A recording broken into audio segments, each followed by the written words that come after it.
আসলে টপিকটি খুবই গুরুত্বপূর্ণ, কোনো সন্দেহ নেই, এবং অনেকের আগ্রহ পরিলক্ষিত হচ্ছে। তো আমরা আমার পক্ষেরটাই মনে হচ্ছে বেশি হবে, সুতরাং আমাদের কিছু যুক্তি দরকার আগে আমরা জিতে যাবো আশা করি।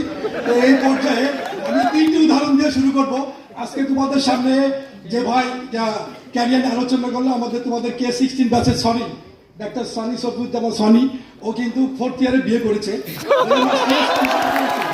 ও এবার সিএস কমপ্লিট করেছে। আমি তোমাদের K5 ব্যাচে ডাক্তার মনিরুজ্জামান টুটুল, আমার বন্ধু, বাংলাদেশের 5 জন ভিট্রি রেটিনা সার্জনের একজন বাংলাদেশে, তিনি কিন্তু 2nd ইয়ারে বিয়ে করছেন। আমার চিটাগাং মেডিকেল কলেজের আমার সহপাঠী, আমার কলিগ, আমার 37 ব্যাচের, আমার ব্যাচের ডাক্তার ইমন, ও ইন্টারি ডক্টর অ্যাসোসিয়েশনের সভাপতি ছিল, আমি সেক্রেটারি ছিলাম। ও 3rd ইয়ারে বিয়ে করছে।